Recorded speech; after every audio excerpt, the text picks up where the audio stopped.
Destiny wasn't fair to Hyun-soo. In this world of abilities and monsters, he was born powerless, his parents dead and brother in the hospital. All hope was lost until, by some miracle, an old man appeared, master of the divine arts. He was about to make Hyun-soo the most overpowered being ever. In the central plane of Mirim sits a heavenly demon, Hyun-nim, the elderly leader of the heavenly demon divine cult. In his pursuit of mastering the divine arts, his spirit ended up separated from his body. He sits in the cult's building, unable to communicate with his followers. The old man keeps slapping people, but the hand just slips right through. On the bright side, there's no limits to the perverted acts he can do.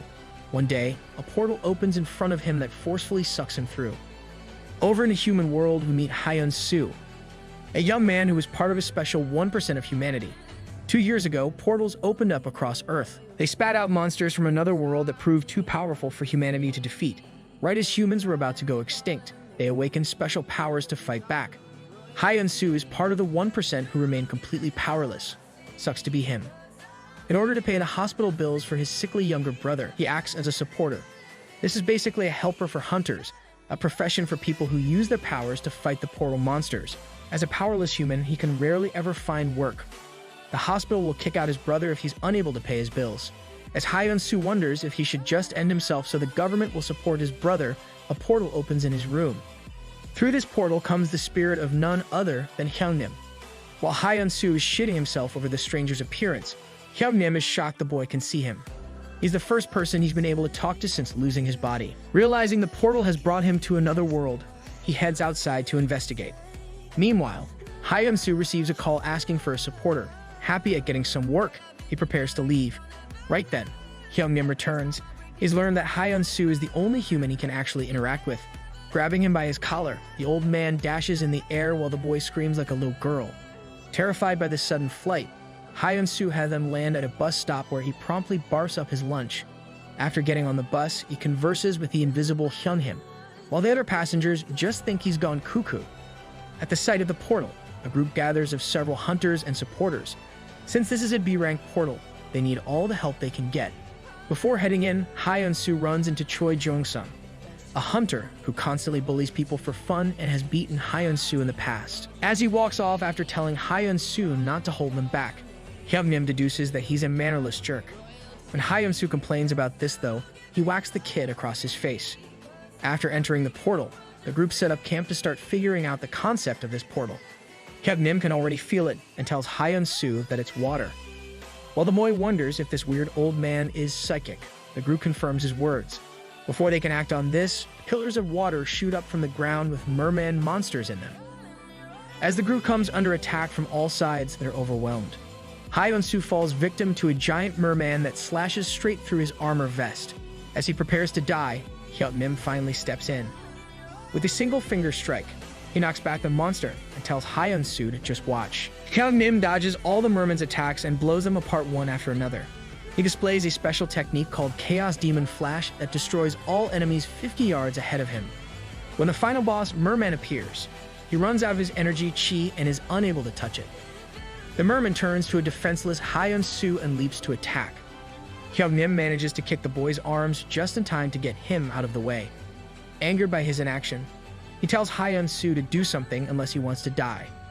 He points out the merman's weak spots and forcefully shoves Hyun-soo towards it. While he's too scared at first, Hyun-soo decides there's no point in being scared at this stage. Rushing forward, he follows the instructions of Hyun-nim and defeats the merman with his bare fists.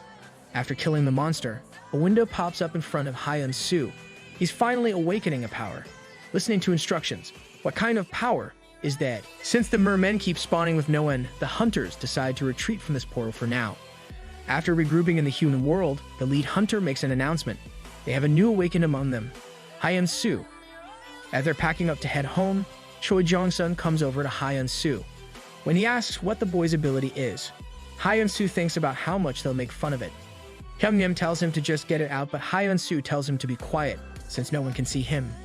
Choi thinks Hyun-soo is talking to him and starts a fight. As he comes in for an attack, Hyun-soo's ability activates. His body automatically obeys the orders of Hyun-nim and he dodges the attack. Moreover, following his instructions even boosts Hyun-soo's strength. When Hyun-nim orders him to perform a special technique, the ability imprints the knowledge for it straight to Hyun-soo's mind. With just one punch, he knocks Choi out cold. The lead hunter tells Hyun-soo there are consequences for attacking a teammate or not. Nobody really likes Choi, so he can get away with it this time. Making up his mind, Hyun-soo turns to Hyung-nim and goes down to his knees. He wants to be the old man's student. Hyung-nim refuses. He just wants to practice martial arts after all. Hyun-soo is quick to point out the issue with that though. How's he going to do that without a body? Plus he saw how weak he was. If he doesn't get stronger, he'll die for sure. And then Hyung-nim won't even have anyone to talk to. Deciding there's no other option, he demands Hyun-soo bow down to him 9 times as a formal request. The others nearby just think he's lost his marbles when he obeys. Can't see the old man after all. At his home, Hyung-nim grills Hyun-soo over his messy apartment and lazy attitude. He smacks the boy into cleaning up. Then he sees the portal he came here through. It's still present on one of Hyun-soo's walls. Deciding this is the perfect place for what he plans to do, the old man pulls Hyun-soo through. They land in a white void where Hyung-nim has his students sit down. Using his own energy, he opens Hyun-soo's meridian pathways to allow his body to handle greater martial arts. During this process, he's shocked by how perfect the boy's body is for martial arts. Not as shocked as the boy himself though, who plants his head through the ceiling with a jump. He's really not used to having any strength. The next day, they head to the Hunter Association for Hyun-soo's official ranking, heading to the basement level where this will be done. As the elevator door opens, he hears a smacking sound and a scoreboard with a ridiculous value of 687. Entering the basement, Hyun-soo learns this is one of the testing machines for Hunter rankings. A score above 900 puts one at A rank and above 1500 is S rank. The rank evaluation head, Naksu, greets Hyun-soo. Turns out he's quite popular now for putting down that jerk Choi. After the woman with the 687 score leaves, Hyun-soo takes his turn. Hyung-nim teases him over his nervousness around the woman and the revealing uniform he has to wear for the tests. When he faces the machine, the boy obeys his master's instructions. Channeling the chi that's now unlocked within him, he uses his skill to follow Hyung-nim's teaching perfectly and shoots for the punch. With his very first shot, he scores over 1,000. This trend continues throughout the day as Hyun-soo keeps scoring 1,000 plus on every test he's given. Naksu is certain he'll make A rank by the end of the day. The only test that remains is a virtual battle. Before the battle, Hyun-soo heads to the cafeteria. Here, he eats a dish he hasn't had in forever because of price hikes. Ramen. As revenge for his teasing, he messes with his teacher who can no longer eat food. Afterwards, he heads to the virtual battle room. As he prepares to walk in, the woman from before exits, clearly worn out and hurt.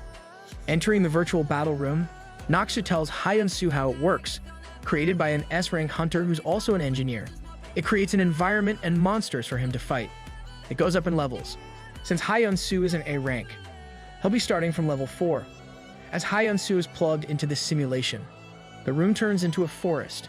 Hyung-nim recognizes the technique used for this. Almost immediately, he's attacked by wolves and other monsters. Thanks to Hyung-nim's guidance, Hyun-soo easily dodges and defeats them all, though the two constantly bicker. When a massive ogre appears, Hyung-nim flies off. He tells Hyun-soo this is a good chance to test his solo skills. Deciding to put in his all, he rushes forward with a kick to the ogre's leg. Though this injures the monster, it recovers almost instantly and grabs Hyun-soo in its huge fists. While being crushed, he hears his master's voice guiding him. Using his internal energy, Hyun-soo destroys the ogre's fists and knees its face into a pulp. Having completed level 4, he's given a short break before entering level 5. This new level turns out to be a snowy area. A woman rushes to Hyun-soo to ask for help. This, however, turns out to be one of the monsters on this level, a vampire.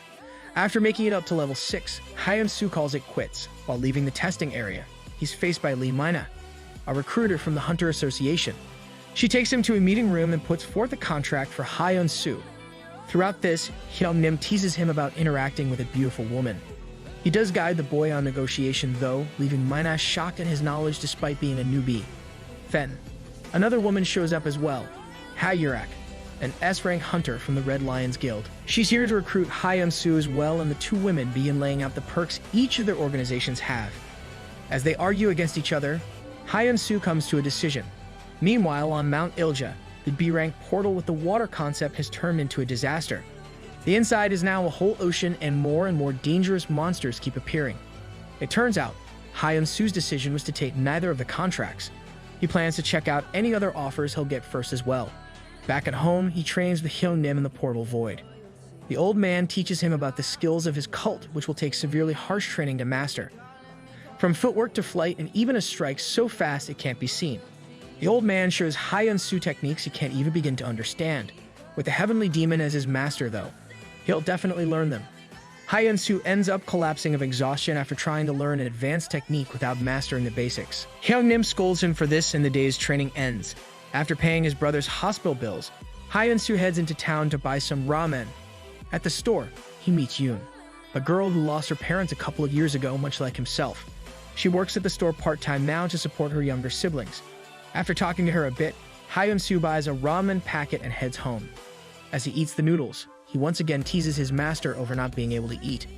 Angered by his words, Hyung-nim grabs his hand and puts it in his mouth. To both their shock, it turns out he can actually touch food if it's through Hyun-soo's hands. Overjoyed by this discovery, Hyung-nim demands that his disciple go ahead and spoon-feed him. He looks happy though. He also asks to turn on the TV so he can study this world. What? Ghosts can enjoy nice things? When Hyun-soo turns it on though, he sees a disturbing news report. The portal from Mount Ilja has broken out and the mermen and other monsters from it are running wild in the city. When he sees the area where the rampage is taking place, Hyun-soo's heart drops. It's where his friend Yu leaves. Guess. It's hero time. As fast as he can, Hyun-soo exits his home and calculates the fastest path to the disaster.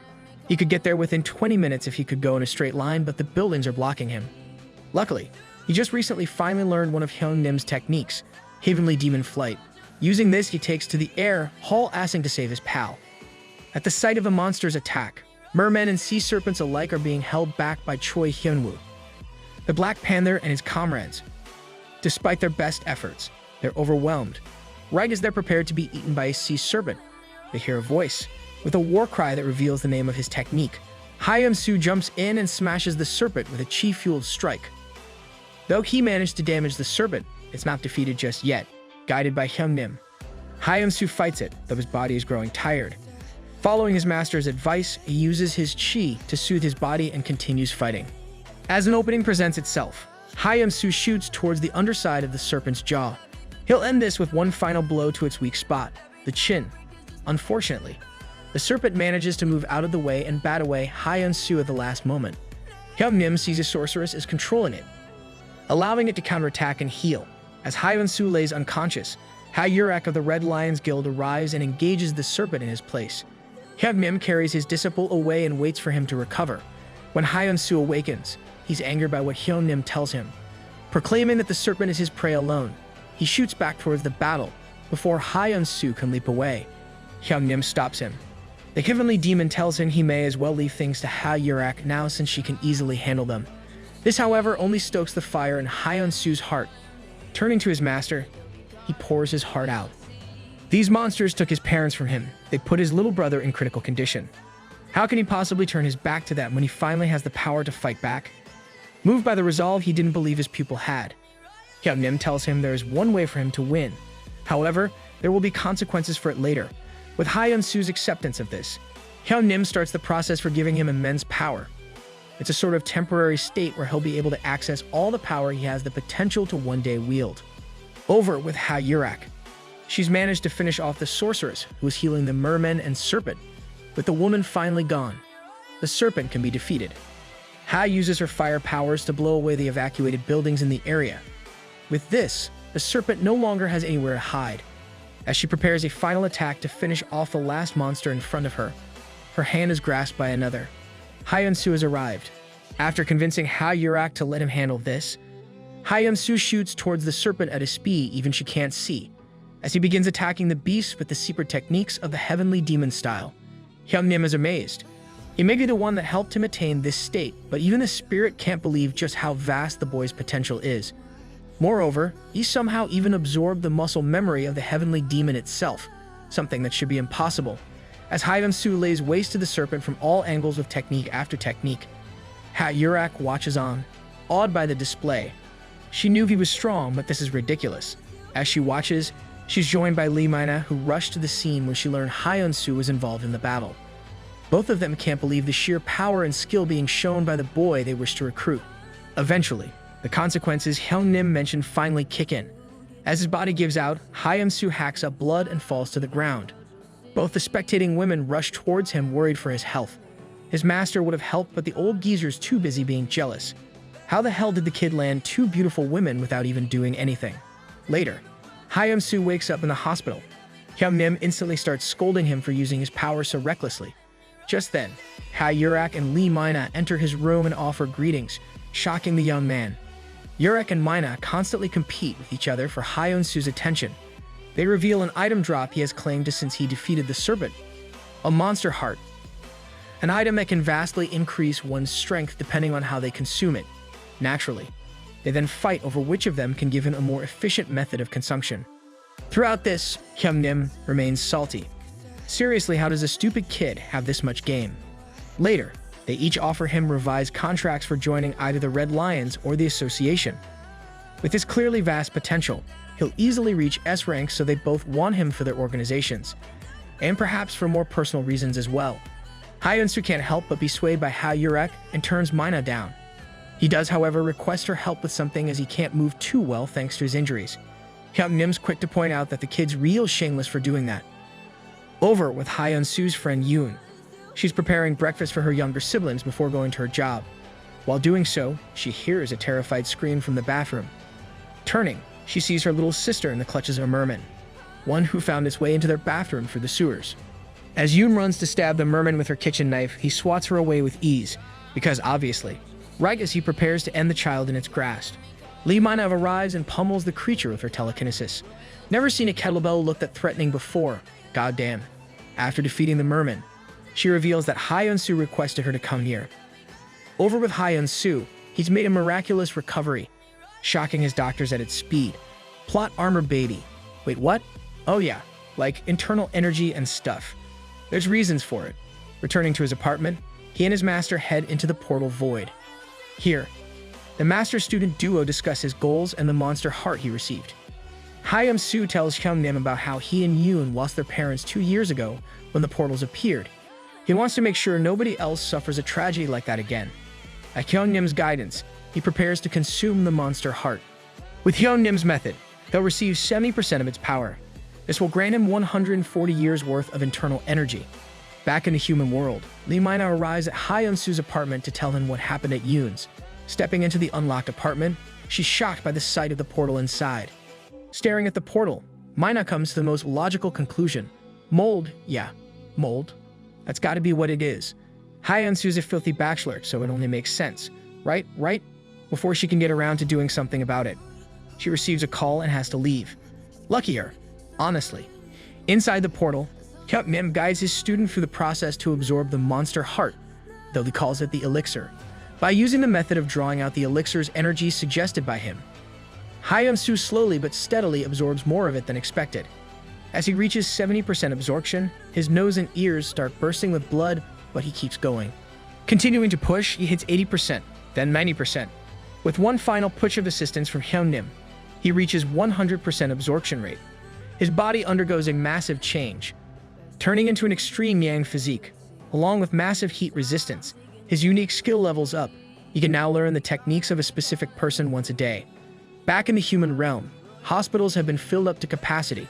The escaped mermen have ended up in many people's homes like Yoon. What's worse is that even those who have survived the attacks have fallen into comas with no signs of why. 2 such people are Yoon's siblings. After consuming the elixir, Hyun-soo sleeps through a full 2.5 days. When he finally awakens, Hyun-nim and he begin bickering, as is the norm for the master and student. When he hears about Hyun-soo's new abilities, the old man is saltier than ever before. That ability is a damn cheat code. Where's the decades of training he had to go through? Later, Hyun-soo meets Yoon at the hospital and learns about her comatose siblings.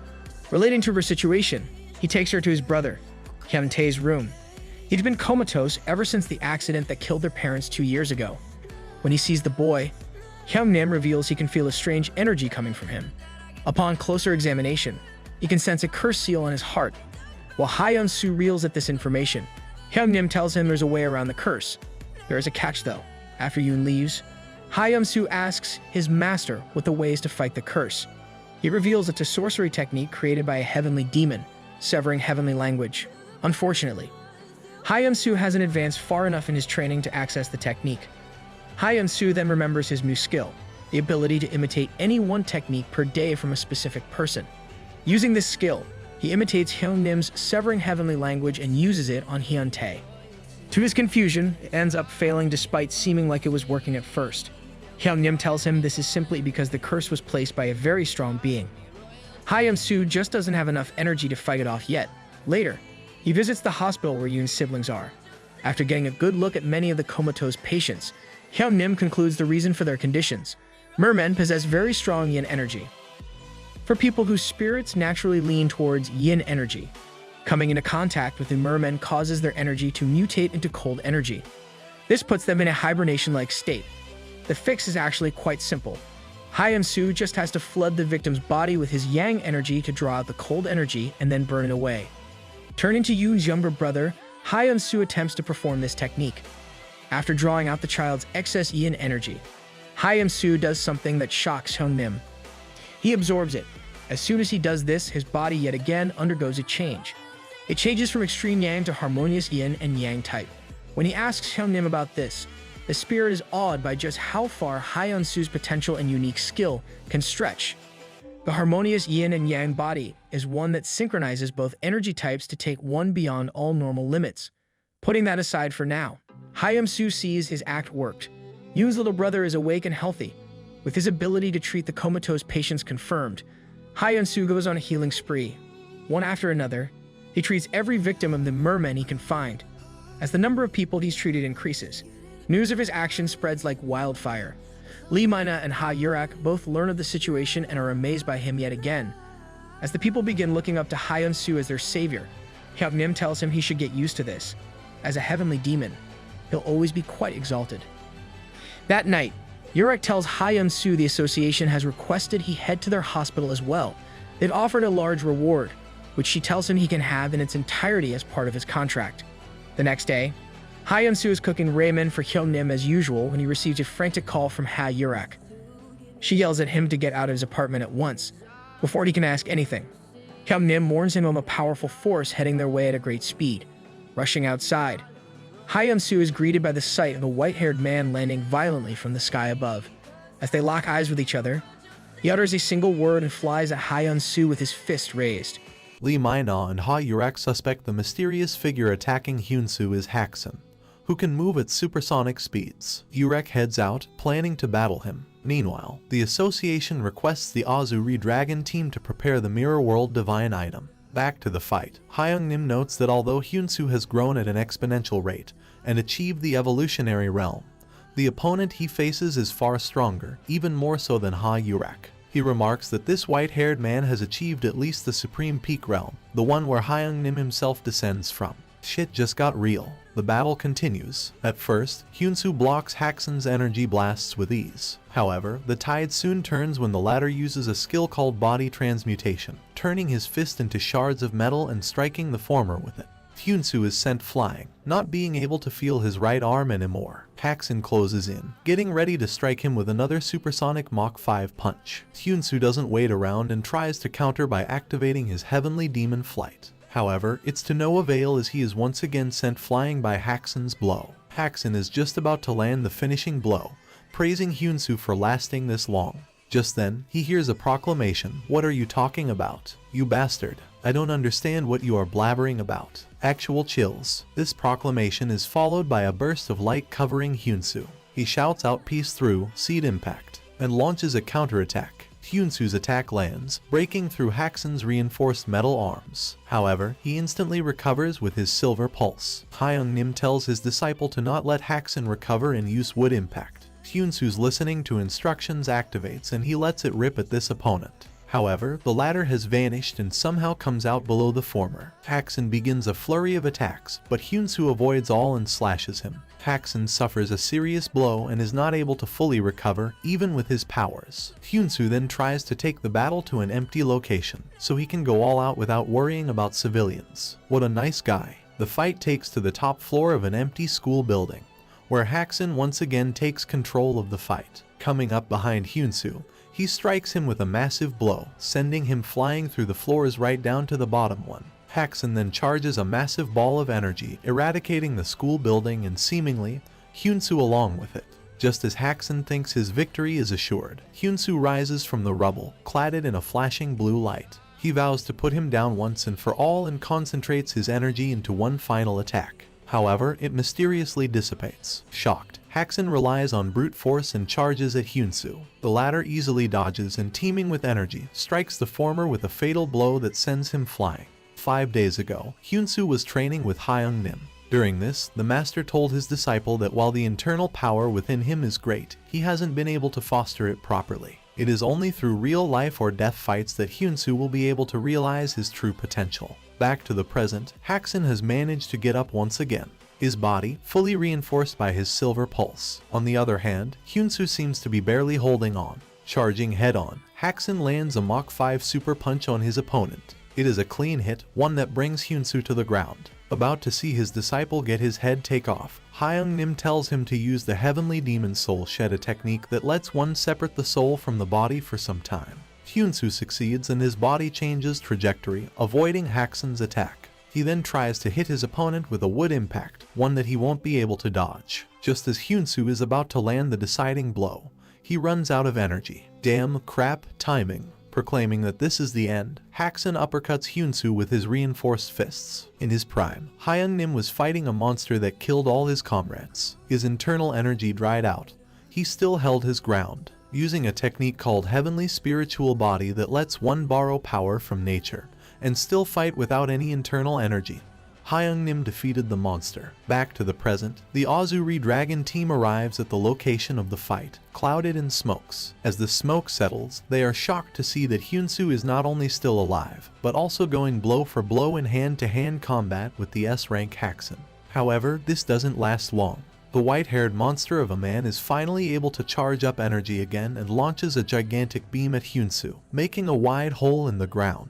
The Azuri Dragon team is left speechless, contemplating how they will fight this monster. Meanwhile, Hyung-nim saves his disciple just in time and he only gets injured instead of dying. He tells Hyunsu to run away as he can no longer take it, but he refuses. Sigma behavior. Having achieved listening to instructions level 3, Hyunsu can mimic 1 per day of his master's abilities. He activates Heavenly Spiritual Body and launches a massive energy attack at Haxen. The latter responds and launches his own energy beam. However, the Mirror World Divine item has been activated and absorbs both of their attacks, breaking afterwards. Everyone is shocked that it only broke after 1 use. Just then, Ha-Yurek explosively makes an entrance to the battlefield, shouting out Haxen's name. As she prepares to take him on, a portal opens and 2 mysterious figures descend. The mysterious figures are revealed to be S-rank number 8 and number 9, Divine Sword Yamamoto Takeshi, and Magician of Time and Space Jill Lordaman. Both of them work under Haxen,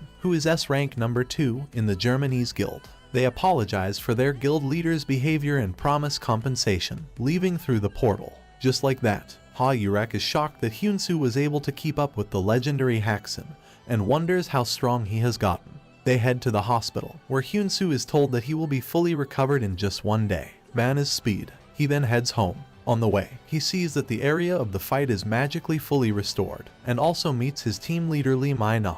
People in the area also cheer for Hyunsu for saving their neighborhood, making him feel better as he was worried about the consequences of the fight. Meanwhile, a mysterious figure in the shadows looks on as his scheme. The parallel plan is at 72% completion. Haxen's guild has issued an international apology for his illegal infiltration of Korea, and it's all over the news. Watching the headlines is one of Hyunsu's secret admirers. This unknown entity seems to have hardening abilities just like Haxen and promises to one day beat the person he also admires. Meanwhile, Hyunsu is arriving for his first official expedition with the Red Lion. There, he meets some of his favorite hunters and totally fanboys over them, causing Hyung-nim to strike him. The master tells his disciple that he is the successor of the Heavenly Demon and that he shouldn't prostrate himself for everyone. Have some self-respect, dude. Hyunsu then meets Ha-Yurek, who asks whether he still wants to work for her now that he has proved his skills as S-rank by fighting Haxen. He assures her to be the case, and then goes to change into his expedition outfit. Finally, Ha-Yurek announces the expedition's commencement. The quest, subjugating the fragment of paradise. Ha-Yurek gives a motivational speech, rallying her troops to prepare for battle towards the paradise portal. It is revealed that the portal got its name Paradise as anyone who goes in faces death. Meanwhile, the mysterious figure referred to as Night Nim by his white-haired female underling is informed about the Red Lion's arrival. He announces their death, along with all of Korea, and teleports somewhere, back over to the guild's expedition. They break through the portal into Paradise. Hyunsoo and Hyung-nim seem to be separated from the group and are alone in a vast desert. While the two discuss whether it's just an optical illusion, Hyunsoo tries to get in contact with his guild. As they look around, they see another person with them. It is the secret admirer who wanted to have a piece of Hyunsoo, unbeknownst to them. He is struggling to fight a sand monster in the desert and is about to die. Just then, Hyunsoo intervenes and kills the monster. Let's hope he doesn't regret this. Ha-Yurak is flying around over an endless sea and wonders what magic caused everyone to be separated on entrance. She decides that looking around is pointless and activates Inferno Night, evaporating a part of the sea to look inside. Yurak's hunch was correct, and she sees a mysterious portal underneath. On another side of Paradise, all the A ranks, including the Steel God of Death, have met their death. Looking down on them is the Night Nim, who remarks that they died without even facing the Gulag. His white-haired underling informs him that she has paired Hyunsoo with the Sorcerer King Anthropy, who should come out victorious against him. Back over to Hyunsoo, he is wondering if this person he saved, the Aegis Guild leader, Choi Yi-hyuk, always had a talkative personality. Choi tells Hyunsoo that he is a fan and has followed his adventures throughout. All the while, he seems to wonder why the former keeps looking at the sky, and what exactly is listening to instructions that he wrote as one of his skills. Hyung-nim warns Hyunsoo that Choi seems to hold animosity for him and to be careful. Keeping an eye out for each other, the two come up to a portal. Start of a bromance perhaps. Outside the Paradise portal, Lee Mai-na is waiting with her team. They are here for backup in case the combined raid by Red Lions and the Aegis Guild fails. Meanwhile, inside Paradise, Hyunsoo and Choi contemplate going inside the mysterious portal. They decide to go, and are teleported on top of a castle wall. The two of them are shocked to see that inside the portal lies an entire civilization. Choi gives Hyunsoo a signal flare to use in need, and the two head in different directions. The latter wonders if his master was too hasty in his judgment of the former. The naivety will be the end of him. Inside the castle, Hyunsoo is headed for lies the Sorcerer King Anthropy, or at least his bones do. Meanwhile, Ha-Yurak is taking on countless monsters in Obel's Sea in a lonely battle. The portal she saw earlier has now disappeared, but the monsters keep coming in waves, one after the other. Suddenly, a gigantic whale-like creature appears and is about to slam into her. Back over to Choi and Hyunsoo. The former is looking for valuable items using a skill that he used to obtain his rock breaker equipment. The latter, however, isn't so lucky. As Hyunsoo is looking around, the Sorcerer King Anthropy appears in front of him, wondering if he is looking to enter the Gate of Light. Anthropy is nicer than she seems and invites the duo inside for tea.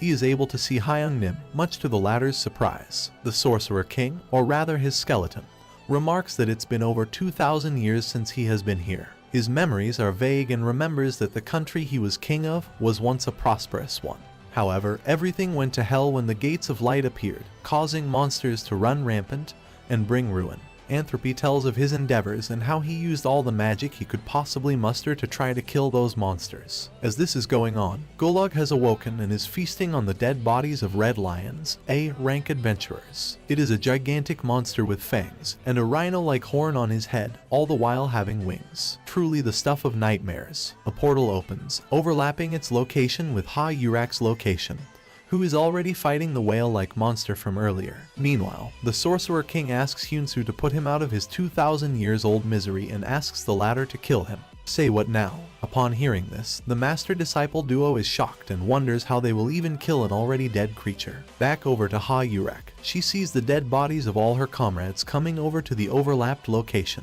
Angered, Yurak activates the Firebird mode, wiping out the whale-like monster and all the pests in sight. Only her and Gulag remain as they prepare for a deciding battle. Enveloped in flames, Ha-Yurak charges at Gulag in her Firebird mode. Meanwhile, Hyung-nim wonders why Anthropy can't just kill himself. The latter demonstrates, smashing his own skull. To the master-disciple duo's surprise, it instantly recovers. Suicide is not an option for the Sorcerer King. Hyung-nim agrees to killing Anthropy, only if the latter tells them how to get out of there. As this is going on, Aegis leader Choi is taken to an empty antique room of sorts by his skill. He enters the site, but is attacked by the stone figures there that have come to life. Back to Anthropy, he tells Hyung-nim that he doesn't know how to get out. If he did, he would have gotten out of there long ago. However, Entropy remarks that he has something that may be of worth to Hyunsu and his master. He takes the two to a room, at the center of which is a crystal ball of sorts that he calls a marble, telling Hyunsu to touch the ball to reveal his greatest desire. However, it is a trap.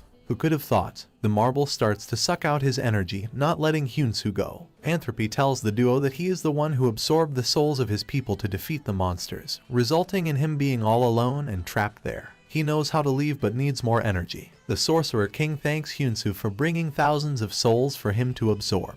Hyung-nim tells the panicked Hyunsu to calm down, and instructs him to use the Heavenly Demon Dominating Stride. Everything kneels down in the face of the Heavenly Demon, he proclaims. Epic. Just then, a massive explosion happens. The Heavenly Demon Dominating Stride brings the Sorcerer King to his knees. Hyung-nim remarks that is how everyone should be in front of a Heavenly Demon. Hyunsu strikes Entropy with wood impact, shattering his skull. Oof. Meanwhile, Choi struggles with the stone-turned beasts and has to retreat. As he is running, he falls into a series of traps, almost getting pierced by spikes. Barely managing to live, Choi reaches a gigantic crystal and strikes it with his rock breaker. Meanwhile, with Hyunsu, the Sorcerer King is back, having recovered as if nothing ever happened. The latter launches a barrage of energy beams, forcing the former to use Heavenly Demon Flight to avoid them. Despite this showcase, Hyung-nim is unfazed and continues to mock Entropy. Enraged, the Sorcerer King vows to kill Hyunsu to prove his dominance. Cutting over to Choi again, he has struck open the large crystal and begins to absorb what lies inside. What he finds inside is a small fragment possessing immense power, it being Entropy's life vessel. Over with Hyunsu, he uses the rubble created by the Sorcerer King's barrage of attacks to propel himself. Activating the technique Heavenly Spiritual Body, Hyunsu charges head-on towards Entropy. This attack cuts Entropy in half, turning him to dust. Before he vanishes, the Sorcerer King remarks that he wouldn't have lost if someone didn't get to his life vessel. Meanwhile, Choi has absorbed the power bursting out of Entropy's life vessel and is surging with life. The monsters he had to run from earlier, Choi is able to take out with a single energy beam. He remarks that his body is now the strongest in the world. Is it though? Back to Hyunsu, he wants to go inside the marble as he felt the screams of countless souls, wanting to be freed. When he touched it earlier, Hyunsu wants to go alone without Hyung-nim, but the latter forces him to take him along as they are a package deal. The two enter the marble, where they are transported to the Sorcerer King's country as it used to be. At the moment the gates of light are opening, they remark that it is Entropy's memories they are witnessing. The king from the time is heroic, saving his people from the monsters that have appeared and getting cheered for his efforts. However, he grows old and weary, losing his strength as time goes on. That's life. The king no longer has the strength to handle the monsters alone. He is left wondering what good the country will be without him there to protect it, reaching the conclusion that he needs necromancy to gather souls and obtain great power. Yet another part of the king is against this idea. He stands at a moral dilemma, what kind of king he would be if he sacrificed his citizens. But what would the citizens do without his kingship? This dilemma causes a split inside Entropy and he is left at war with himself. Schizo arc. Just then, one of the king's informants lets him know of another gate of light opening and wants him to handle it. This is the breaking point. Entropy loses it and kills the informant, using his blood to cast the necromancy spell, absorbing the souls of all his people. He is easily able to beat the dragon that had come out of the earlier gate. Back to Hyunsu, he is overwhelmed by the cries of the souls that want him to join them. Had it not been for Hyung-nim, Hyunsu would be toast. As he is just about to break, Hyunsu hears someone talk. It is coming from a light that wants to guide him somewhere. Hyunsu follows and arrives in front of a mysterious figure. The light guiding him is none other than the Sorcerer King's soul itself. Isn't bro dead twice now? Hyunsu is greeted by King Entropy, who has been waiting for 24 years for this moment. He reveals that at the moment the necromancy spell was cast, the side of Entropy that wanted nothing to do with sacrificing souls split apart, getting pulled along with the absorbed souls. However, this good side was able to create a separate world inside the marble, where some of the souls were able to spend their time in peace and prosperity. Entropy informs Hyunsu about Choi's absorption of the evil king's life essence, and how he is no longer human, but the incarnation of evil himself, telling him to be wary. The king tells Hyunsu to make him the instructor for his listening to instructions skill. Shocked at his knowledge, Hyunsu does so. Hyung-nim got to be jealous. Cutting over to Ha Yurek, she puts her all into attacking Gulag,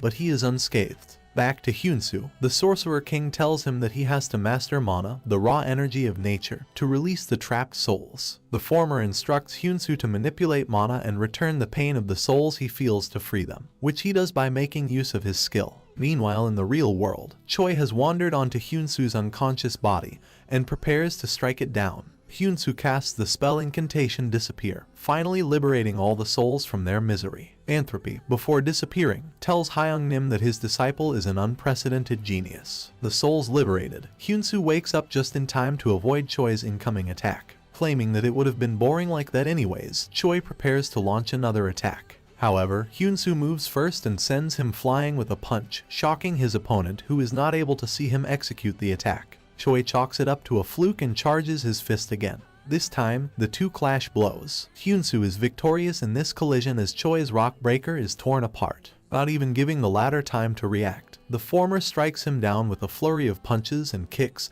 gaining a one-sided victory. Hyung-nim remarks that Hyunsu seems to have touched the supreme realm of power, growing even stronger than Hakusen for a bit there, but is starting to grow weaker. Turns out that mana, unlike chi, doesn't empower one for long. It would be too broken otherwise. Suddenly, the sky splits open. In this opening, Ha-Yurak is fighting Gulag, claiming that even the Sorcerer King would not have been able to beat Gulag. Night-Nim is angered at his plans getting disrupted. He finally decides to make a move. His white-haired underling appears behind Hyunsu. Bloodlusted, she begins to attack him. Hyunsu, who is beginning to combine mana with his techniques, avoids her and launches a counterattack using Seed Impact. However, the mysterious girl dodges everything he throws at her with ease. Just then, Hyunsu uses a modified wood impact that is about to catch her, but she is saved. Night-Nim appears and charges at Hyunsu. The latter blocks, but the sheer impact force the former's punch sends him flying. The white-haired girl spawns a spike platform behind Hyunsu's trajectory, catching him on the impact. Ouch. Meanwhile, Ha-Yurak releases her Firebird mode. Swearing on her fallen comrade's life, she vows to destroy Gulag. Yurak begins to charge a technique that will use her own life force as collateral to execute. Burn it all, plasma, she yells out and fires away at Gulag.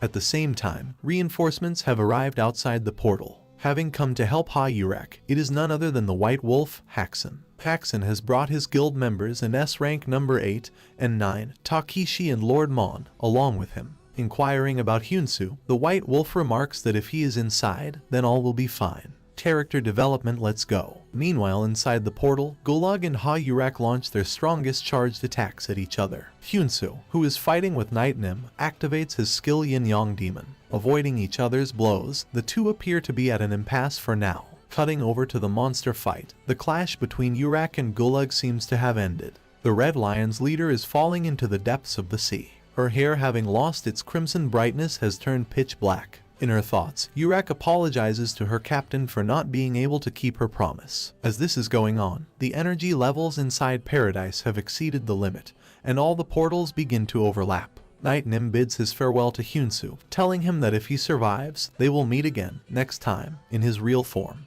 The former then cuts through a portal with a sword and vanishes. Coughing up blood and wondering how they are going to escape, Hyunsu spots the sword that Night-Nim used to cut the portal, left behind. Rookie mistake. Paradise begins to fall apart. Hyunsu tries swinging the sword in every way imaginable. Suddenly, he manages to open a portal and jumps, landing in the desert where he started. There, Hyunsu sees that a portal for the location of the castle tower, where it has merged with where Ha-Yurak's fight took place. With conviction of saving his guild leader, he decides to head inside. Meanwhile, Night-Nim heads back to his hiding, where he receives healing for his injuries. However, he is informed that if his plan fails, Rook-Nim will punish him by death. Angered, Night-Nim begins to head out in search of the singularity. Elsewhere, a voluptuous and sassy woman named Bishop Nim laughs at Night-Nim for missing the singularity, despite it being right in front of his face. She then receives the corpse of Aegis leader Choi, who has absorbed the Sorcerer King's life essence, as he may prove of use sometime in the future. A portal opens in front of Bishop Nim and she walks in, expressing her hope for Park Hyunsu to find the oasis. In the outside world, everyone is worried what will happen if Paradise reaches portal impact. As the world is engulfed in panic, Hyunsu's coma-ridden brother moves a finger ever so slightly. Back inside Paradise, Hyunsu keeps going round and round in the same desert, no matter which portal he goes through. About to give up, he realizes that his latest destination isn't a desert at all, it's an oasis. The water there mysteriously shows no reflection, letting the master-disciple duo come to understand that it's another portal. Fed up with going in circles, they go inside it. Hyunsu wakes up in his bed at home.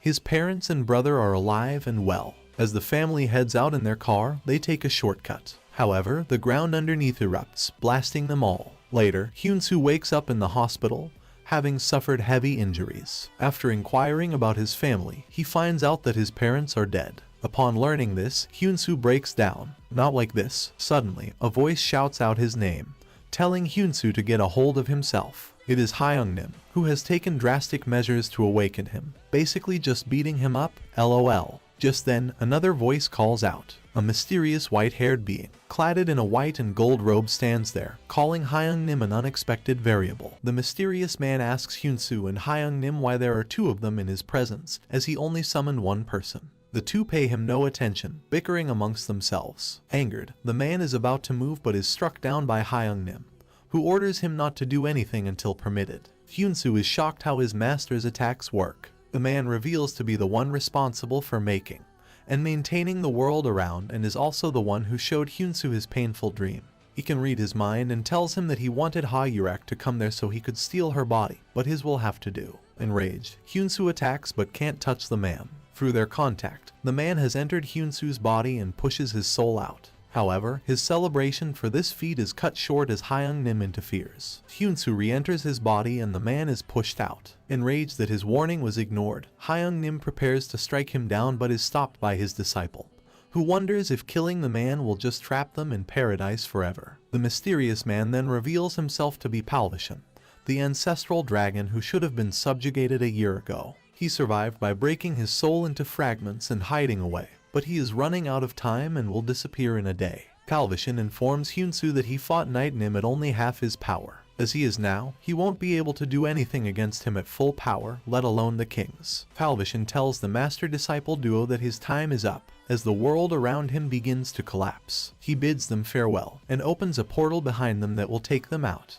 Palvishan tells Hyunsu to breathe mana as he walks out, considering this piece of advice as a parting gift. Following his advice, Hyunsu begins to inhale massive amounts of mana, overflowing with it. To adapt to this power, his body begins to change, an immense power taking him over. Hyunsu feels the same way now as he felt when he got a temporary heavenly demon body. In a bursting flash of light, he attains one of the highest levels of martial arts, the Three Flowers Peak Bloom. Meanwhile, Hyungnim is transported to an empty space where a mysterious and curious voice talks to him, unable to reveal its identity. The voice doesn't get the peaceful talk with Hyungnim that it wanted. The latter begins to wildly launch attacks, forcing the former to let him go on his way. Back to Hyunsu, his body has completed its transformation. Listening to instructions has leveled up, as well as the level of his yin-yang body. Through this, he has achieved acceleration, letting him listen to instructions more effectively on activation, as well as being able to imitate his instructor's skills twice a day.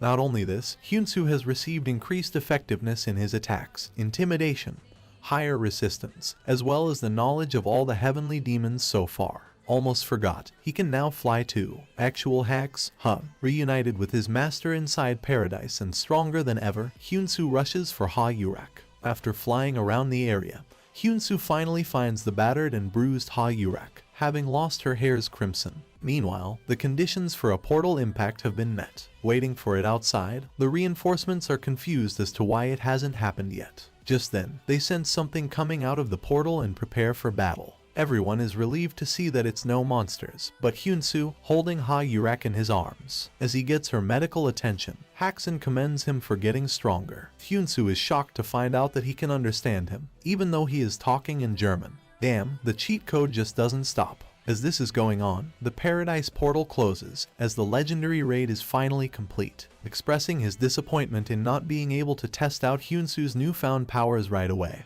Haxan, along with his subordinates, returns to Germany. Elsewhere, Portal Strategy Commission's chairman and S-rank hunter number 1, Robin Ordmom, is awoken from his meditation. It's Park Hyunsu again. He proclaims, "The boss appears, let's go." Robin's subordinate informs him of the raid being a success. The two concur that Park Hyunsu is the singularity. 2 years ago, Robin lost his captain but gained a vision of the future. The Apocalypse Dragon Desky would wreak havoc on the world, but the 3 singularities would fight its terror. The S-Rank's leader decides to go to Korea himself before they make a move. Just then, he is interrupted by the first singularity, the 17-year-old Isaac, who wants to go along with him. Meanwhile in Korea, the recent incident has caused protests to break out, demanding answers from the government. Over with Hyunsoo, he wonders if he should report the black portal in his apartment to the association, as it has no monsters, but an open field. Hyung-nim tells him to hold off on that as they will be using it to learn the remaining 6 heavenly demon techniques,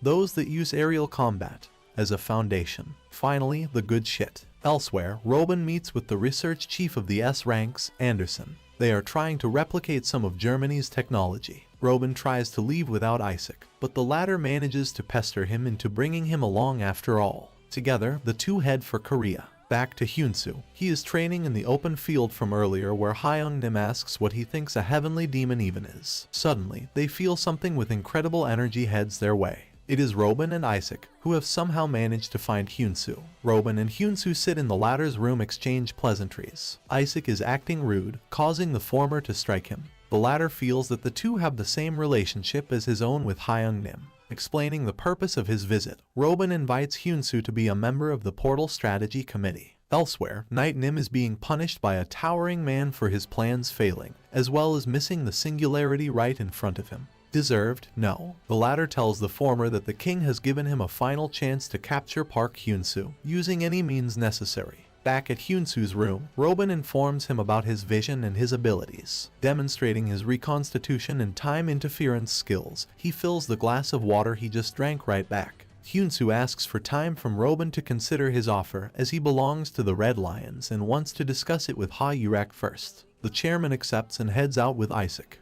However, the latter comes running right back and leaps at Hyunsoo, punching him. The latter blocks and the two begin to fight. Isaac seems to be no match for Hyunsoo, who renders him unconscious in one swift attack. What a pushover. Over with Night-Nim. He is in agony as he is visited by Bishop Nim, there to rub salt in his wounds. After the teasing is over, she offers him help in return of a request of hers being fulfilled in the future, unconditionally. He accepts and she tells him of the Dark Spirit. It is a small terrorist group who is opposing the Portal Strategy Committee and have hired a high rank hunter named Black Thunder Henrik, who is as strong as S-Ranks, as their leader. Bishop Nim then tells Night-Nim to listen to her plans carefully. Meanwhile, Hyunsoo's clash with Isaac has left his building in tatters. His neighbors are outraged, but he takes responsibility, telling them that he messed up in training and that they will be compensated.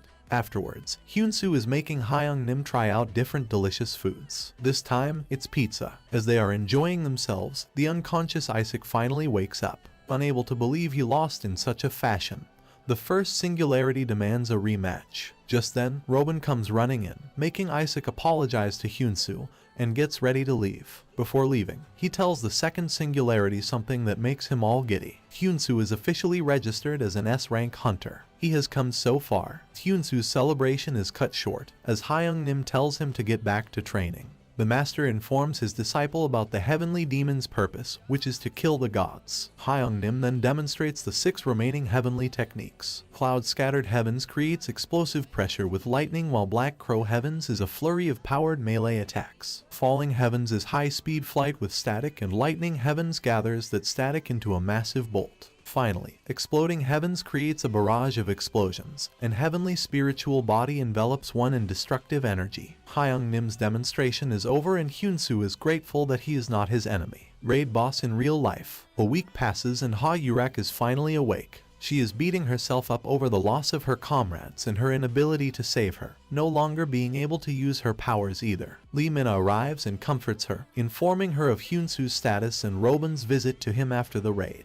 Another 2 days pass and Hyunsoo is out of the portal, having mastered Lightning Heavens. He gets to know of Ha Yurek's awakening and goes to visit her. Before though, he needs to wash his musty self. Along with his master, Hyunsoo heads to a hot spring for a long overdue relaxation. Hyunsoo meets with Ha Yurek and informs her about his status as a singularity. She informs him that the hunters are conflicted on relying on the singularities. The ones who agree with the reliance are willing to sacrifice others for it, while those like Hack Sen who don't want any part in that, branch off and create their own organizations. Hyunsu asks Ha Yurek what side she is on. She tells him that she wants to protect her comrades with her own hands. This strengthens his resolve to keep working hard towards getting ever stronger. Ha Yurek is happy and hugs Hyunsu. Wholesome. Elsewhere, the Dark Spirit's leader, Henrik, holds a meeting to rally the troops. Afterwards, he is visited by Night Nim's remote illusion, disguised as a clown. He offers Henrik a partnership, offering him firepower. Meanwhile, a massive terrorist attack happens in Paris. Hyunsu's induction ceremony as Korea's second S-rank hunter takes place. Yoon, who has kept her promise to him, is visiting his brother Park Hyun-tae in the hospital.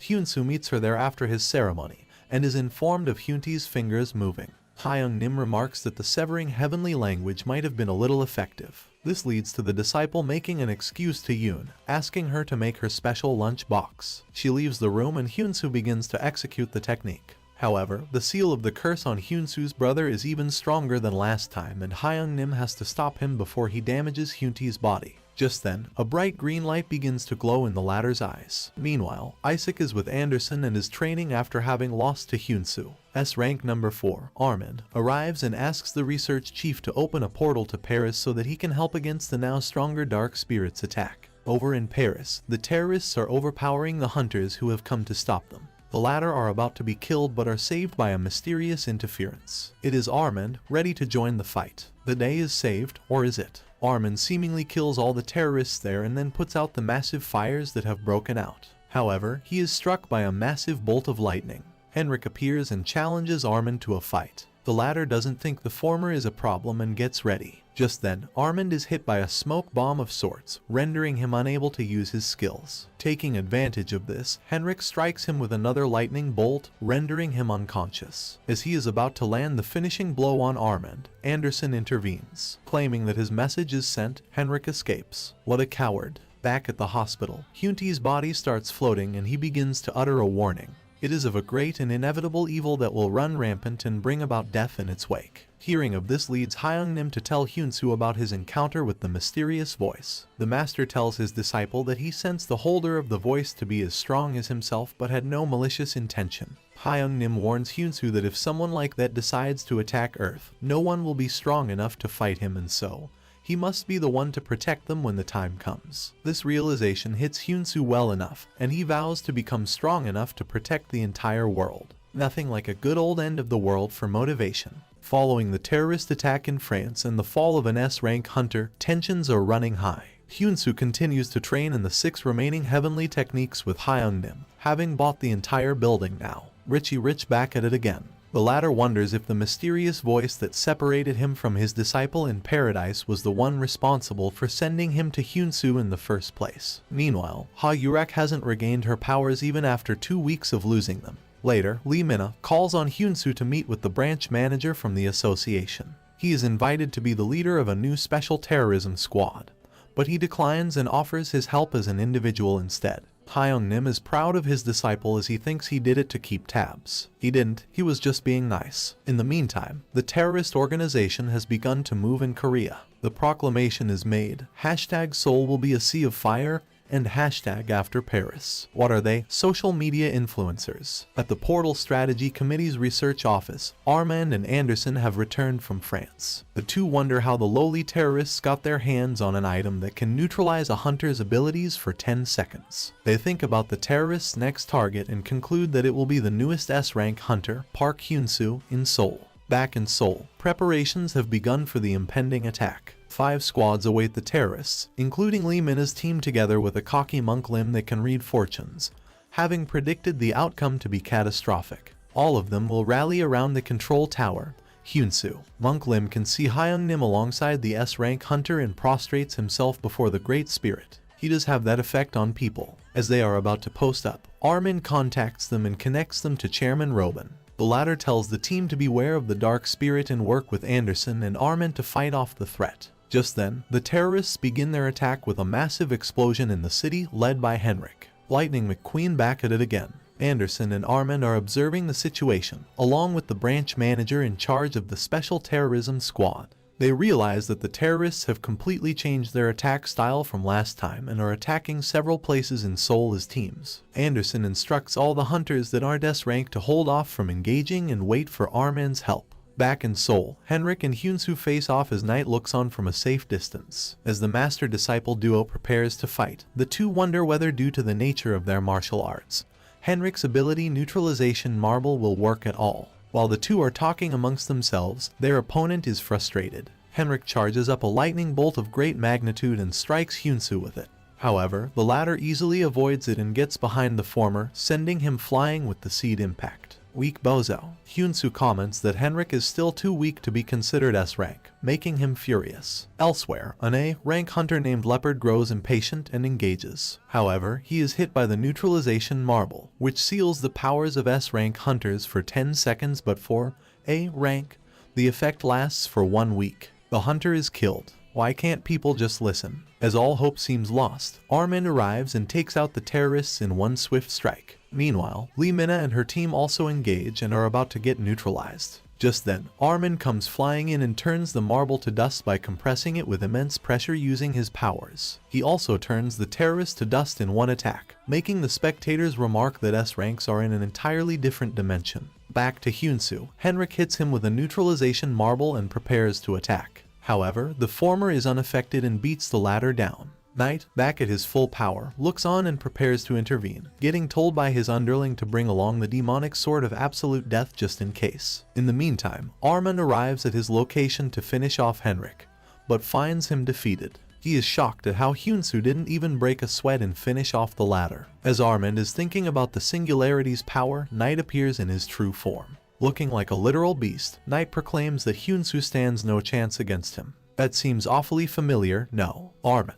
upon seeing Knight's true form, is surprised to find out that Hyunsoo has already met with the organization that even Chairman Ruben wasn't able to dig information about. He charges at Knight to attack but is forced to shield himself instead. Armin is hit with a punch that shatters his shield and sends him flying, splitting the ground apart with its sheer force. He gets back up, vowing to not let Knight take the Singularity. Just then, Knight launches a flurry of beams, just like the Sorcerer King's attack but even stronger. He is instructed by his underling to refrain from unnecessary destruction as that would anger King, so he stops. The attack has sent Armin into hiding. Coward behavior. However, Hyunsoo has used the destruction, along with Heavenly Demon's Soul Pursuit, to come up behind Knight and hit him with Tree Impact. However, the attack has no effect. Realizing that evolutionary realm techniques won't work on him, Hyunsoo decides to fight him head-on. The two's fists collide, sending shattering shocks all over the city. Armin tries to assist but is stopped and injured by Knight's umbrella-holding underling.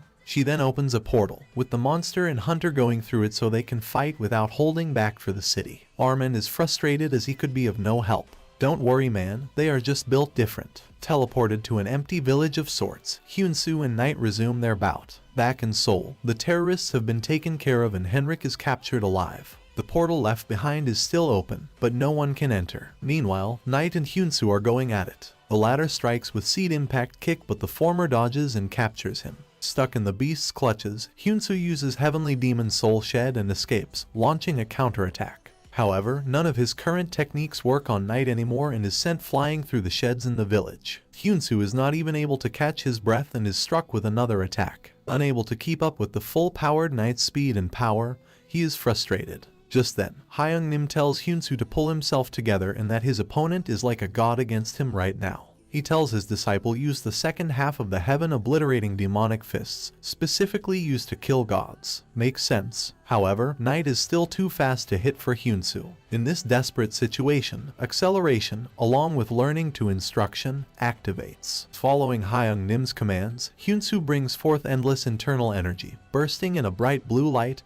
and speeding up immensely. Charging at him, he hits Knight with a massive punch that scatters the cloud-scattered heavens. Oh boy, it's about to go down. Hyunsoo continues his barrage of attacks, using the second of the latter 6 techniques Black Crow Heavens to punch the living daylights out of Knight using multiple afterimages and energy. The latter's underling remarks that she wants to help but will only get in the way with how the two are right now. Drama queen, never mind. She decides to watch on, holding on to the last resort, the demonic sword. Meanwhile, Hyung-nim is proud to see his disciple putting on the dominating performance with his new powers, not even giving Knight a chance anymore. Elsewhere, the king of the mysterious organization is informed that Park Hyun-soo has successfully been brought into their realm.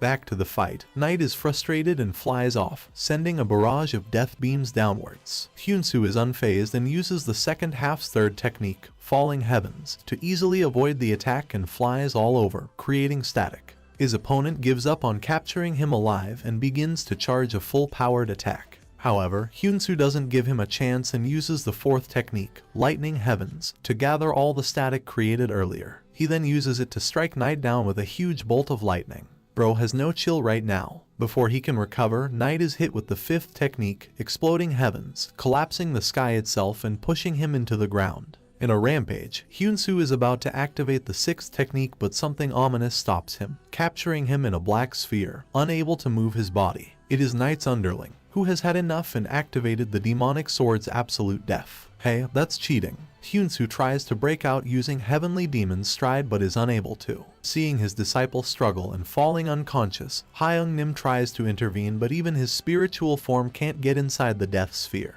Okay, this isn't good. Meanwhile, Hyun-soo wakes up in a mysterious place that looks like a graveyard. Mountains of corpses are all around and chains bind the demonic sword. About to touch one of the chains, Hyun-soo is stopped by a mysterious gray-haired boy covered in magical markings. As the latter touches the former, his memories start flowing into him. Hyun-soo sees an old sorcerer cursing the mysterious boy to be the harbinger of death for eternity, despite the latter crying at the thought and not wanting to. The boy refers to the person who cursed him as the strongest ever. Seeing these memories and hearing about the sorcerer, Hyun-soo vows to help him out of the curse and grabs the chains, proclaiming that his master is the strongest in the world and that one day, as his disciple, he will surpass him. Hyun-soo shatters the chains. The boy shakes hands with his savior and a blinding light surrounds the world. Is the day saved yet? Over with Hyung-nim. He is frustrated that he is going to lose his exceptional disciple in such a manner. All hope is lost as Hyun-soo has stopped fighting back. Knight and his underling have seemingly won.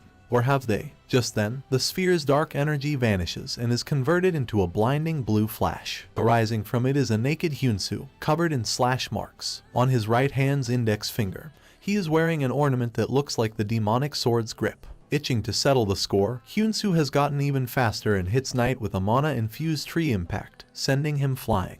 The latter's underling tries to help and pops countless spikes from the ground. However, Hyun-soo confidently tiptoes around them all and comes up behind her. He shows him his new ornament, calling her out for torturing the kid and killing her with a powerful burst of energy. Desperate against his opponent, Knight consumes the immortal transcendent elixir. It will increase his strength 3 times but make him unable to move for a year afterwards. Knight is prepared for the consequences, but even this isn't enough. All of that, and for what? Hyun-soo uses Falling Heavens to outmaneuver him, punching through Knight's body. His fist, along with his entire arm, is covered in a dark, dragon-like armor. The plot armor thickens. The earlier ornament is revealed to be an item named Hallie, an ego ring of rank A+, and level 1, that can level up to level 3 and rank S. As Knight lays on the ground defeated and unconscious, Hyun-soo introduces Hyung-nim to the ring's true form, the young boy Hallie. While the master is first skeptical with being associated with the manifestation of death itself, he comes around soon. Hyung-nim casts a spell on Hallie, removing the scribblings on his body. The boy is overjoyed, as Hyun-soo vows to save as many lives as the former was forced to take. As he wonders how he is going to head back, Hyun-soo is told by Hallie to use the umbrella left behind by Knight's underling. Back in Seoul, everyone is powerlessly looking on at the portal. Moments later, Hyun-soo descends, holding Knight's body and his underling's umbrella that can create portals. He hands them over to Armin, who is shocked at how strong Hyun-soo must have been to defeat the now unconscious monster. The former thanks him for his services. Armin also remarks that as Hyun-soo is naked, the fight must have been intense. The latter, shocked, replies that he was so focused in the fight, he didn't even notice. Armin then comments that Hyun-soo has nothing to be ashamed of in his uncovered areas, but covers him up with his shirt as people will get there soon. No fair, let the people see his assets too. Reporters show up and poor Armin is completely foreshadowed by Hyun-soo. As the rush dies down, Hyun-soo is back at his apartment, waking up.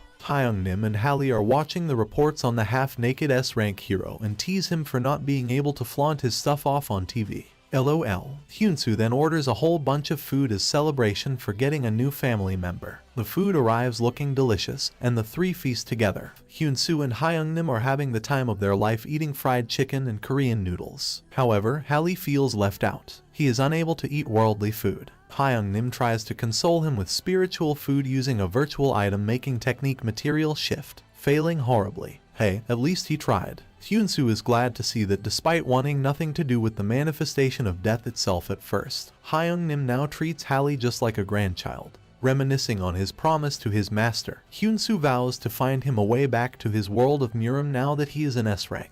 Elsewhere, King in his original form is revealed to be the old sorcerer who entrapped Hallie. He is unfazed at Knight's defeat and capture, as the latter knows better than to talk and is easily replaceable. The only thing King wonders is how Hyunsu was able to remove the fear he had instilled in the child. Someone tell this dude he messed with the main character. Meanwhile, Isaac, the first singularity, is torturing Knight, who refuses to talk. The former brags out his status as a singularity to the latter, making him burst out in a sinister laugh. Knight laughs at Isaac's proclamation of being a singularity. Hearing that he isn't even close to Park Hyunsu and is too weak to be won, Isaac loses it and is about to kill the former. My man was just speaking facts though. Just then, he is stopped by Robin. As Isaac leaves, Knight tells the chairman that he should have let the singularity kill him as King will come to save him soon. This time, Robin is the one laughing out loud. He remarks that he has seen countless versions of time through his power, and King didn't come to save Knight in any of them. Doctor Strange, is that you? Having lost his hope, Knight mindlessly bursts out in laughter, calling out the name Newman. As Robin wonders what it means, the former explodes in his place. This sequence of events was not in any of the futures he foresaw.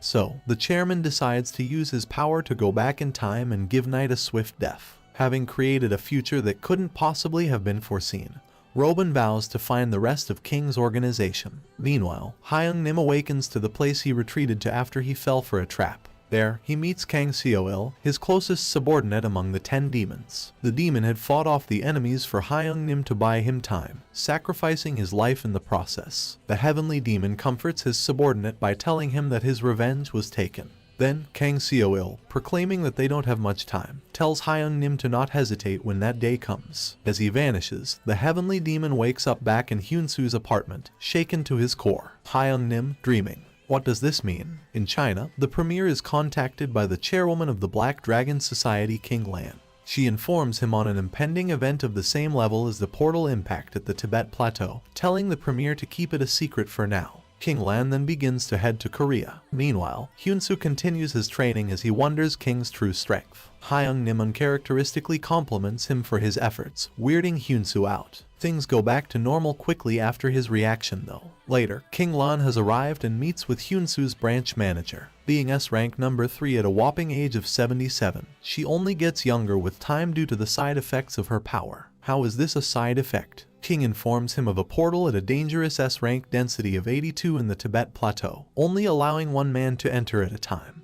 As no one who went in comes back out, she asks if Park Hyunsu participation can be made possible. Somewhere in China, a group conspires against the premier for not doing anything about the Black Dragon Society, holding both yin and yang powers. The groups are only allowed to hold either yin or yang powers, but not both, so the conspirators consider it unfair. Moving strings behind the scenes in this group is one of King's pawns, Chan. Meanwhile, Hyunsu meets with King Lan and is told about the one-man missions. The latter offers him her full backing in his future endeavors if he demonstrates his powers as a singularity and can close the portal. Hyunsu accepts and is told to bid his farewells as he might not come back alive. However, he is reassured by Hyungnim, who believes in his disciple's capability. 2 compliments so soon is bro good. Elsewhere, King's organization holds a meeting. The pawns, Katrina, Salden, Chan, and Bordeaux, argue over who is going to take over the knight position. Rook tells them that King had already decided and it's none of them, telling Bishop to fill the gap left behind for the time being.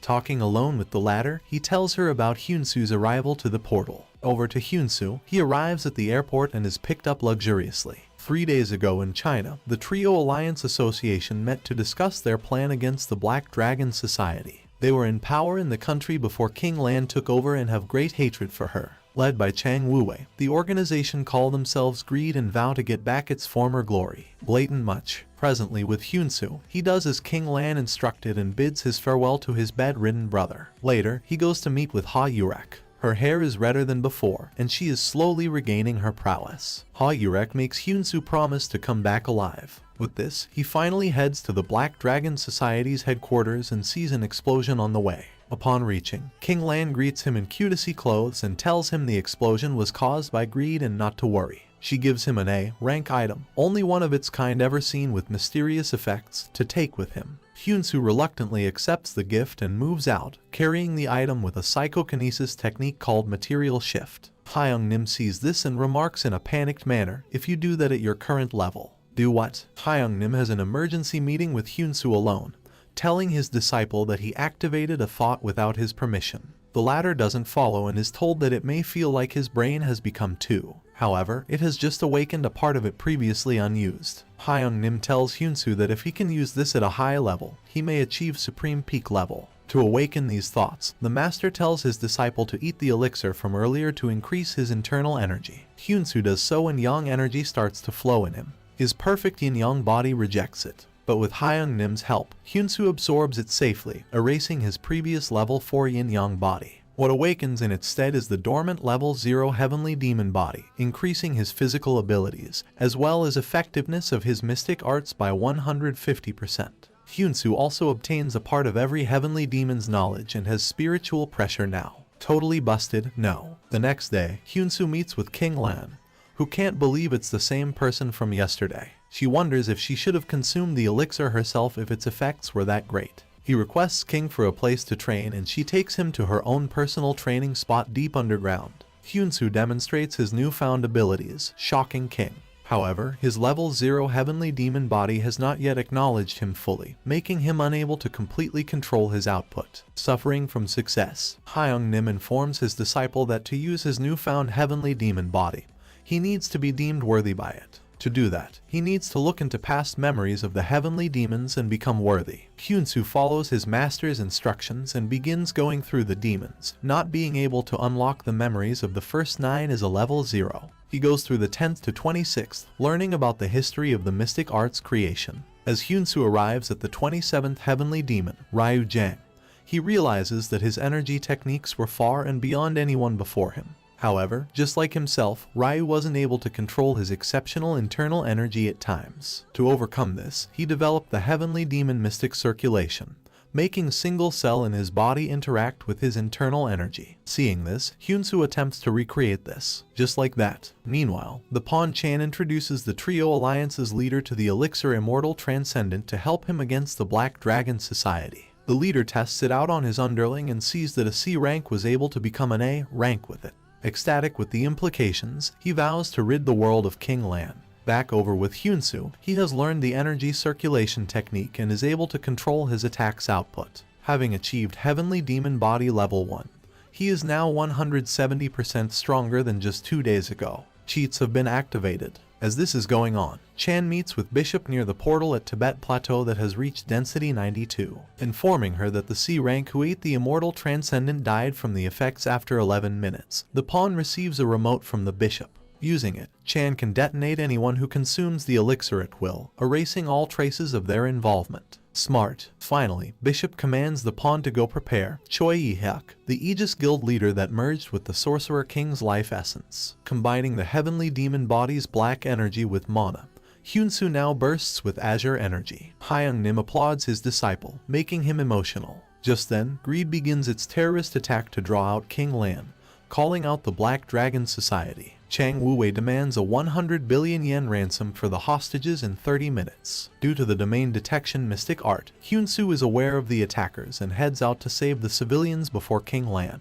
He arrives at the scene, and the sight of the dead enrages even Hyung-nim. The master tells his disciple to punish all who did it, activating his listening to instructions. Hyunsu begins his attack, as Chang orders all his subordinates to consume the Immortal Transcendent. The battlefield is filled with beasts now. However, it is all the same to Hyunsu, taking them all out in one blow. Seeing his prowess, Leader Chang decides to intervene and intakes the elixir. Rookie mistake. King Lan arrives at the battlefield and engages the Pawn Chan. Over with the greed leader, he has transformed into a flaming beast and begins to run rampant. Hyunsu, using material shift, forms huge spiritual hands and begins to evacuate the civilians. Chang charges at them but is stopped by his opponent using Heavenly Demon Mystic Arts conceptualization, falling heavens, dropping energy-made objects from the sky. Hyunsu also uses his own technique domain, using mana combined with the mystic arts to shield the civilians. Finally, he uses root impact to extinguish the flaming monster Chang.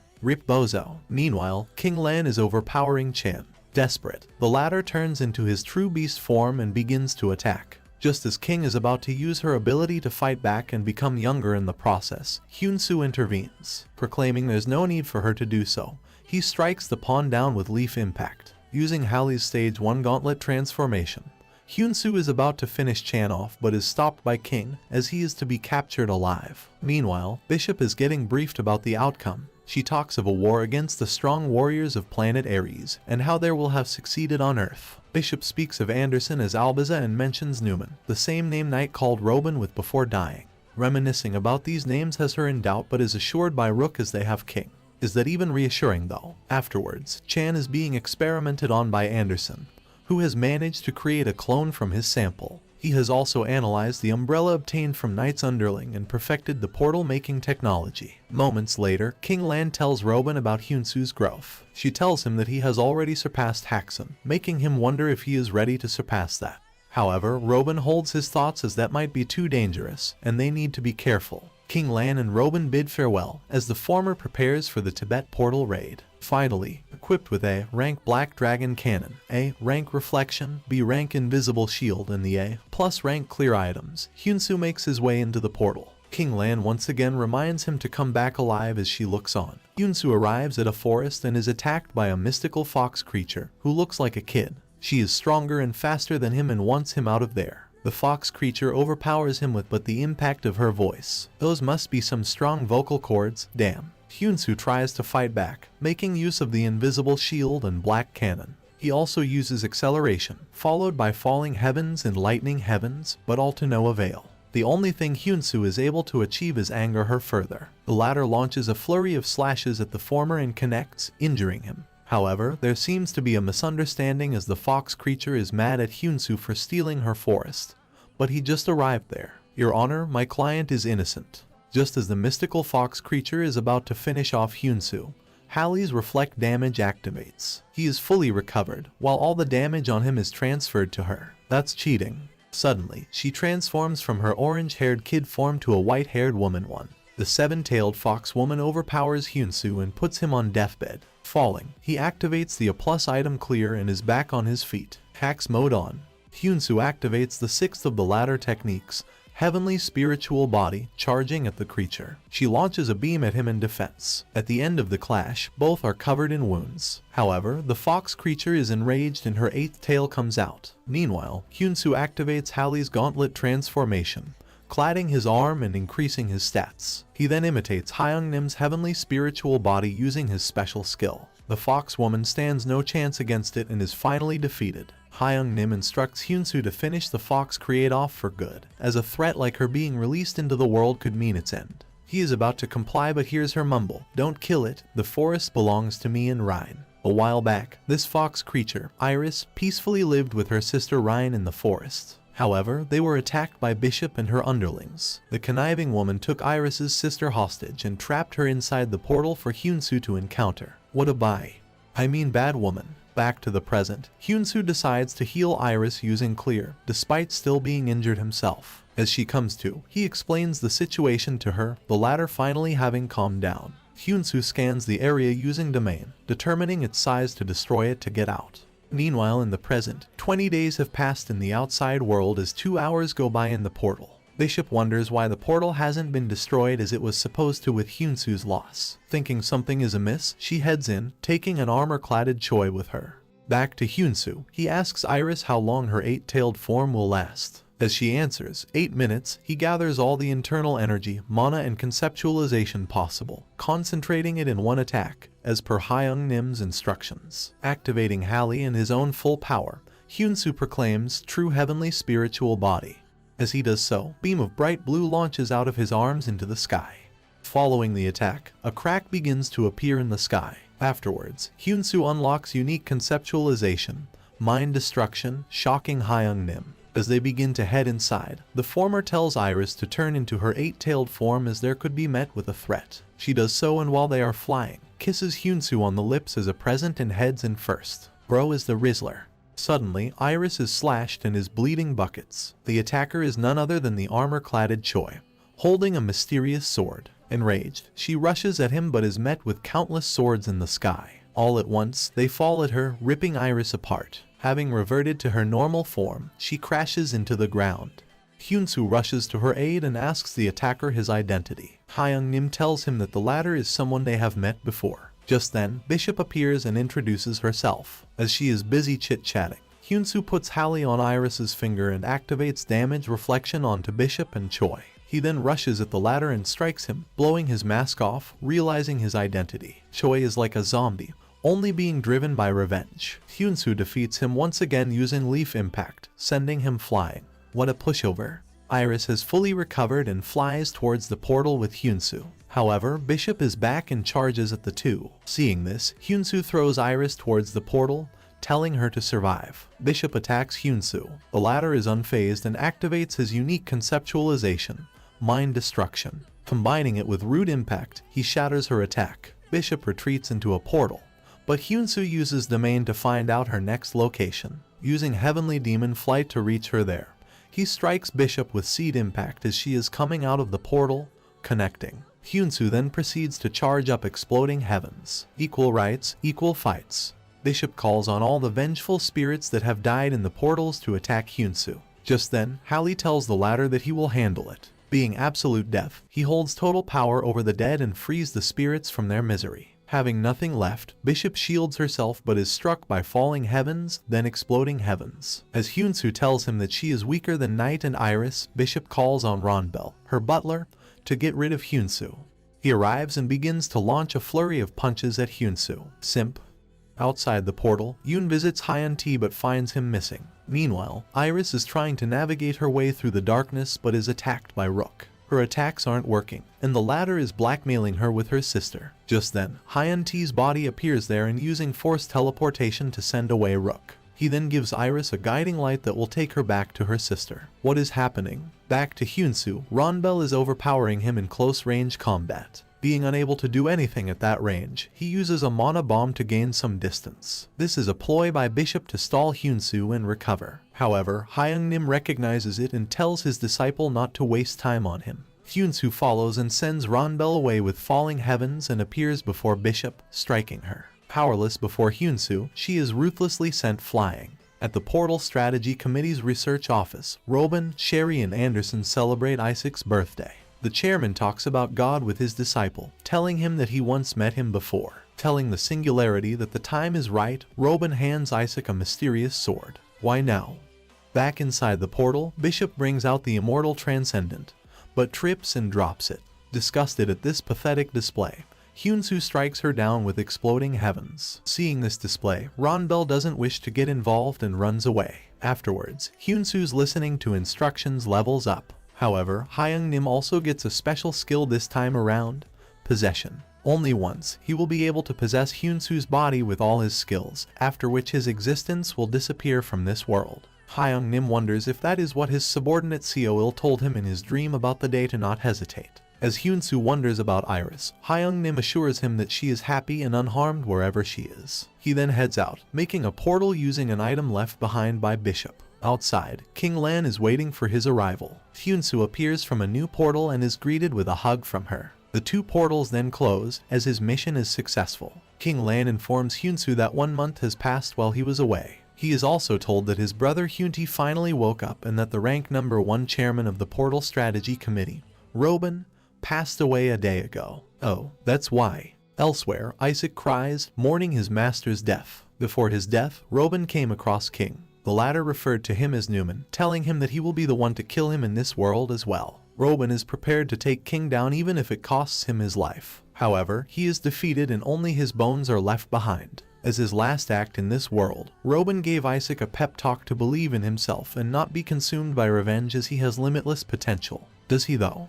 Meanwhile, Hyunsu excitedly goes to meet his awakened brother, though he soon finds out that it is not actually Hyun-Ti, but Mare, the god of planet Aries. The god reveals that he is keeping Hyunsu's brother alive right now. King is the one who put the curse on Hyun-Ti, being the culprit behind the portal impact. Mare then tells Hyung-Nim that he is the one who transported his spirit to this world as it was separating from the body. Finally, the revelations. Revealing the past of his planet, Mare shows all the people of Aries possess special abilities, the same ones the people of Earth now possess. Due to this, the planet was always at war. This time, it was just against King. Newman was somehow able to unite all 11 factions on Aries with the help of Paul, known as the commander of the S-rank hunters on Earth, and Ha-Yurek's boss, Choi Sang-ho. Under Paul, Newman and the others began fighting back against King. They were succeeding, until Queen began to move. She was a living weapon made for destruction, from the cells of the 4 ancient kings and the current king. Not even Karek, Hakson's counterpart and the fiercest of them all, was any match for her. Taking Al's in 2 worlds takes some skill. As Newman retreated, he met Mare. Upon the former's inquiry, the latter told him that he is responsible for only the manifestation of their abilities and can't directly help him. Mare also told him that a transcendent being backs King and his forces. Depressed at the thought of not being able to get his revenge, Newman begs Mare for a way to continue their will. With this, the god of Aries promised Newman his people might not get happiness ever again, but they will have their revenge. Mare then tells Hyunsu that singularities are created in this world by him and are variables that didn't exist in Aries. He traversed numerous dimensions so Hyung-Nim could meet Hyunsu, and Isaac could receive the sword. Mare also reveals that had he not saved his brother, even if just by name, Hyunsu would have unalived himself. The latter asks whether the prophecy about the singularities saving the world is true, and the former tells him that it's his desire that he hopes to be true. Elsewhere, the sword asks Isaac if power is what he wants. Wait, what? The sword talks. The demonic sword among demonic swords makes Isaac sign a bloody contract for revenge against Robin's killer, cladding him in darkness. Armin comes in and is shocked to see Isaac like this. Proclaiming his revenge, Isaac vanishes into the air. Oh no, this never ends well. Meanwhile, Hyun-Ti is back to rest and Mare tells Hyunsu before leaving that he will wake up soon naturally. Having most of his questions resolved, Hyunsu goes out to tell the others about what he learned. He meets Ha-Yurek, who has regained her powers and has her hair back to normal. The two then meet with all the S-ranks before Robin's funeral. Hakson wonders just how strong Hyunsu has become. The latter then briefs everyone about Mare, the god of Aries, and what he learned from him. Finally, Hyunsu is about to reveal why King has come to Earth of all places. The reason is, psych, find out in the next part.